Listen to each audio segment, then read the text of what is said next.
right, everyone, here we go. We've been waiting for it, the Week 6 Black Walnut Fantasy Podcast. As you all can see, I'm smiling. I'm the host, Joe Scamacci, joined by my co-host, Tommy Vic Coco, who took one on the chin to me this weekend thanks to your Monday night game in a heroic comeback by the Sheriff, Peyton Manning. Tom, any thoughts? Yeah, it's fucking bullshit. That's just raw emotion, people. Raw emotion. Unbelievable. For those of you that want a quick update, comes back, what, those 4 TDs in like 10 minutes? 3 TDs. 309. Unbelievable. Well, I mean, I don't know how I can lose with Jordy Nelson dropping 37. We'll get to him. I'm Brady 22. Yeah. And I still lose. Yeah. Unbelievable. Yeah, sorry, Tom. I would have beat every single person in the league except you. That's just the story of the year. That's what you said last week on the podcast, Tom. That's what you said last week. You know, you're not playing any D. It's unfortunate.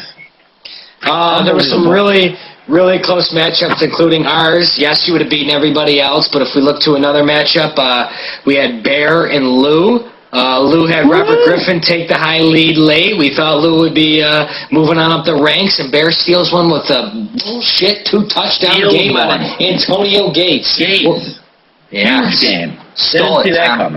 Absolutely stole it. We'll talk to Bear later about that. And Nick Tomini taking the commish down by 5 points. I mean, Tom, this was a really close week. A lot of close matchups that really sprayed a lot of good games. Andy Toomey almost took down Callahan. That would have brought a little swing in the ranks. And Joe, I wish you saw MF and Manning and started Rivers. Yeah, halftime I was cursing Mr. Manning, and then he came out of the woodwork. Oh, I was cursing him. Rivers ended up with 6 points. 6. 3 picks in the second half. The way he throws a good bench. The undefeated goes down, Tom. Steve McCraw. Steve McCraw finally lost. Courtesy of D Dynasty without Breeze and without Bears. Props to him. That's the win of the week. We got 3 teams tied for first place. Yes, we do. Our same record with Bear taking over the number 1 spot. I believe McCraw is 2 and Mike is now 3. Sounds like some power ranks. D-Sass rounding up the 4th spot. Yeah, I think I'm tied with D-Sass too. Talk about this. All right. He's frustrated. All right, Joe. All right, Tommy. What do you got? There were some scores that were high, some were low. Huge scores Sunday night, huge scores Monday night. We had some breakout performers. One of them is very close to your heart. Who's that? Oh, my boy. From the cow pastures to the penthouse, Jordy Nelson. Jordy. From Manhattan. Not that Manhattan, Kansas. Had a career day, 9 catches, 121, 3 TDs. He's had a tough year this year. Last year he had 15 touchdowns. Up to this game he had 1. He's finally turning it on. And he's my breakout performer, Joe. Oh, how can you go against that? I played against him, and I was shitting my pants. Every single throw. Guard the white guy. Guard the white guy. Guard the white guy. Unbelievable. What a day. Like what, Tom? 36 points? The White Wonder. That's what we'll call him. The White Wonder from now on. Thanks to me for that trade. Really did me good this week. Yeah, it was a good trade for me, except I'm 0-6. Tom, he caught those touchdown passes from my breakout performer, none other than Aaron Rodgers, part of Steve McCraw's dynasty. Aaron threw for 6 touchdowns, 3 to the White Wonder, 2 to James Jones. En route to a 42-point fantasy day, the guy was flawless. Showed why Green Bay is still on the map. Aaron Rodgers. Slinging it. Couple honorable mentions here, Tommy. Sean Green, my team, 31 points, 3 fantasies. A.J. Green also had a day, 2 scores. He just keeps. An honorable mention. Yep. How about Kyle Rudolph? How about Kyle Rudolph? 6 TDs in a year? Look, he's probably available in some leagues. The guy's got like 5 or 6 TDs. Unbelievable. Yeah, he's really emerging over there in Minnesota. Definitely Kyle Rudolph on the map. Even though Minnesota won ass. Pickups, Tom. It's week 7. Got buys. I know I got a bye. It's in my quarterback, but I'm not really focused on a quarterback. Tom, what are you looking to pick up this week? All right, you're going to bolster your running game. Guy owned in 13% of leagues. Wow. From Joe? Say it. Where's he from? Abilene Christian. Mr. Daryl Richardson has Rams. worked his way from a 7th-round pick into a timeshare with Steven Jackson.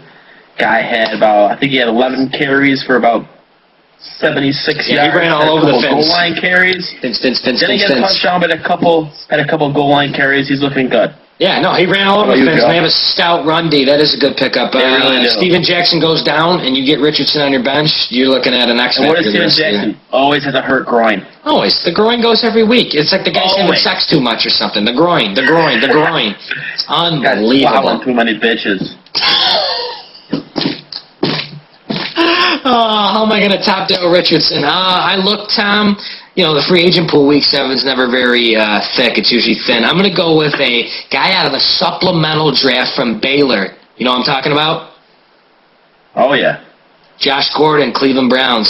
Seems to be catching a little bit of a rapport with Brandon Whedon. He's got 3 touchdowns in his last 2 games. And he's got a favorable matchup, I believe, coming up against Indy, right, this weekend, I think?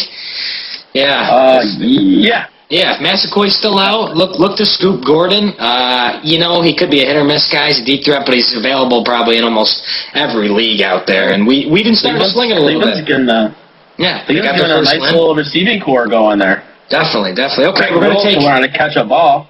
Yeah, I know, right? Seriously. Led the league in drops for the last 10 years. Seriously. He's always only been there for 3.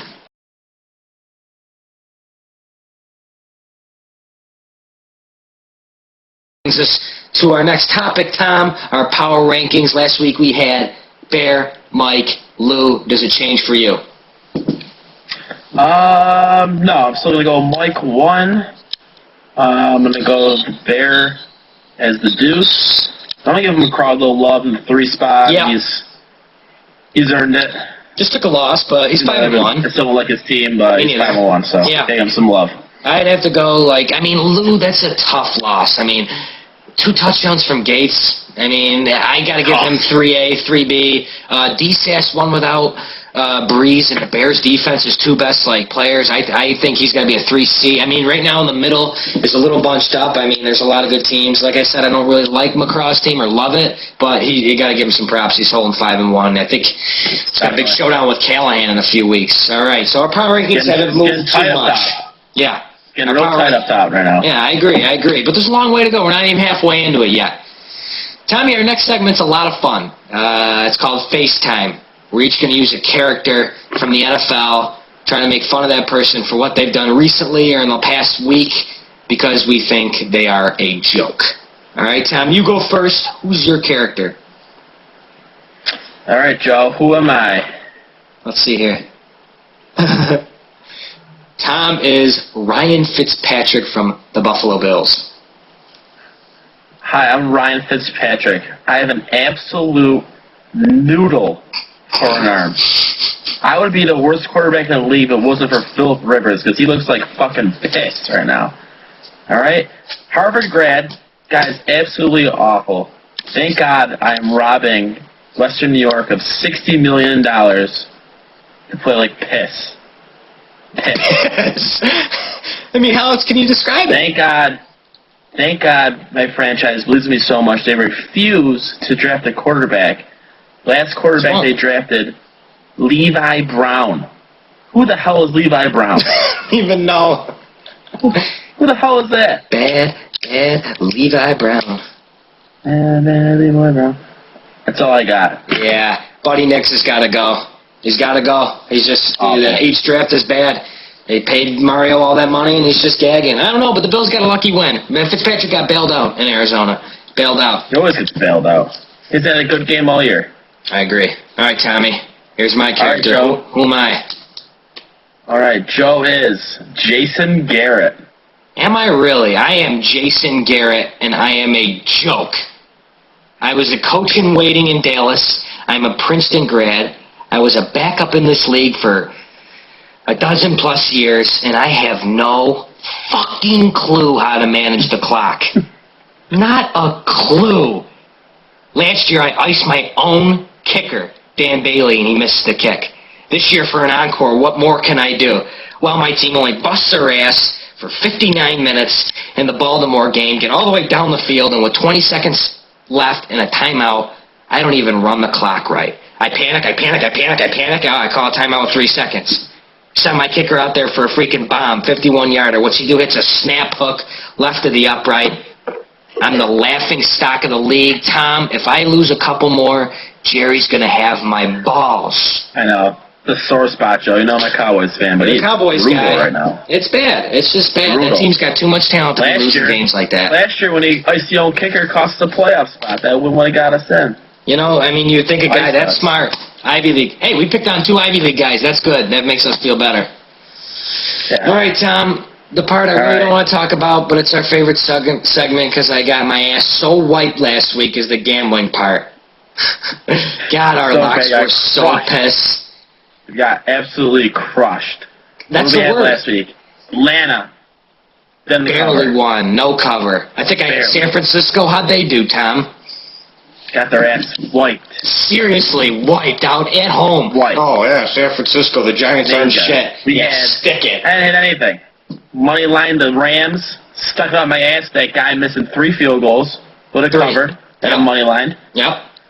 And then we had a tilt for the night game. I bet a steel prop over field goals. Wasn't even close. I go Arian Foster over about 20. I don't even think he got 20 yards. That's a good prop, Joe. Good bet. So. Yeah, guys. So all right. We were bad, we bounced back, Joe. But we bounced back. All right. We got a couple locks for week 6.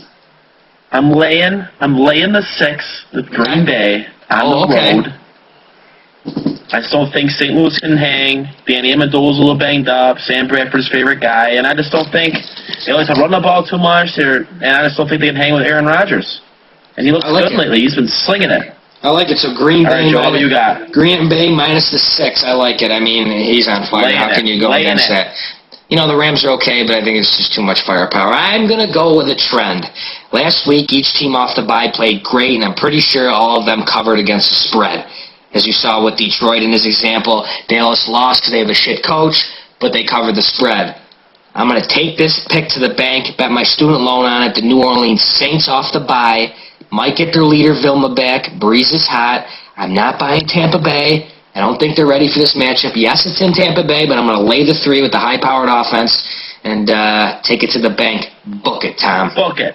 Book that shit. All right, guys. It's another week. Week 6 in the books. We'll see you next week. Till next week.